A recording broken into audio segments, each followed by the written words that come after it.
I studied it well, I've studied it for kind of 12 years at this point, but I wrestled with it. It's like, okay, I read all the technical papers, I get it, I look at the charts, I hear, but I can't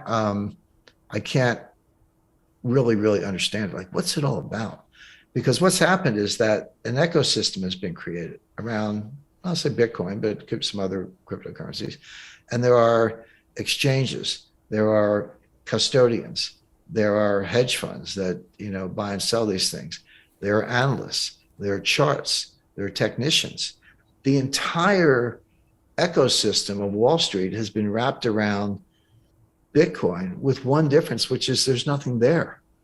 At least if I'm analyzing Tesla, maybe you like it, I hate it, whatever. We can have a good debate about Tesla or Netflix or anybody. But at least there's like a real company there doing something where we can argue. And then the ecosystem of custodian, settlement clearance, brokers, all that stuff, technicians, charts, wraps around something that's when I say real company, it doesn't have to be tangible. Amazon's not very tangible. It's a real company.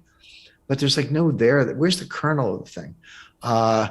And it's not there. So there's no use case other than, like tax evasion or money laundering or something. So how to understand it? And I didn't really get a grasp of it until I did a really deep dive. And I'm talking years of study and, like 20 books on communications theory. And in particular, the digital environment. Marshall McLuhan said when they put Sputnik up in, I think, 1958 or 59, he said the entire planet became a human artifact because we were wrapping the planet in aluminum. That was it. It was right. And they say, they're saying we don't know who discovered water, but we're certain it was not a fish. Because a fish is in water. When you're immersed in something, you don't know it's there. You got to take the fish out of the water, and the fish goes, "Hey, where's the water?" But when you're in it, you don't know it. You're immersed in. We're immersed in an electronic environment, which is acoustic, tactile, non-linear. We've been reading for 2,500 years since Plato, reading books. But now all of a sudden, that doesn't matter. I mean, you can't go to a restaurant without hearing hip hop on the speakers. We're immersed in this digital electronic environment, and cryptocurrencies are part of that. So they're actually hallucinogenic. Everyone sees what they want to see. And then when you think about it, let's say you're 25 years old. And I've seen data on what percentage of the age group of the cohort own Bitcoin or other cryptos, by cohort. And the lowest, over 60 is the lowest. There could be big account. This isn't a dollar thing or a dollar equivalent thing. Essentially, you can't talk about Bitcoin without talking about dollars. That tells you something. But it's not the size of the account. It's the number of those in the cohort who owns anything. And the highest percentage, not surprisingly, are Generation X and millennials. But these are people who were playing video games from the age of 4. And going back to the 90s when they were growing up, video games had digital currencies. That's how the game sponsors made money. Like your army's losing, but you for $20 using your parents' credit card, you could buy more armies. So of course, when Bitcoin came along, they're like digital currencies seemed like the most natural thing in the world because they had been playing these video games for 10 years at that point. So they were adopters, but it was no more real than the video game, but it was part of this electronic environment that I'm describing. So we're in this electronic environment. It's an acoustic tactile world. So what are the characteristics of that we should look out for? One is tribalism, and McLuhan, and there are many other scholars, Eric Havelock and Walter Ong and others, but McLuhan's my favorite, great Canadian, by the way. But he said tribal. He was the one who coined the phrase global village. And everyone said, village, that sounds kind of cool. We all sit around a campfire and share. No, villagers kill each other. So, and when he said tribalism, he didn't mean it. He said, I didn't say it was good. I just said it's coming. And so it helps to explain, the dysfunction of society and the political polarization. When you put that in a communications theory context, you get tribalism. And that explains a lot of behavior.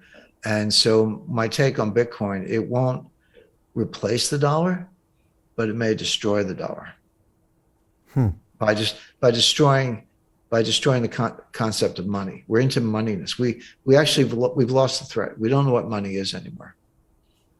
We have moneyness, some characteristics, some not. That's what Bitcoin's really doing. It's turning money into moneyness with different so-called forms of money having different characteristics, but we've lost the thread. We don't know what money is. Hey, do you want to profit from crypto? Then join my DeFi Academy. The Crypto DeFi Academy will help you create generational wealth. But don't take my word for it. Listen to my students. When I first got into crypto, I remember thinking to myself, I need to learn more. Brian Rose, learning crypto, learning DeFi, gotta do it.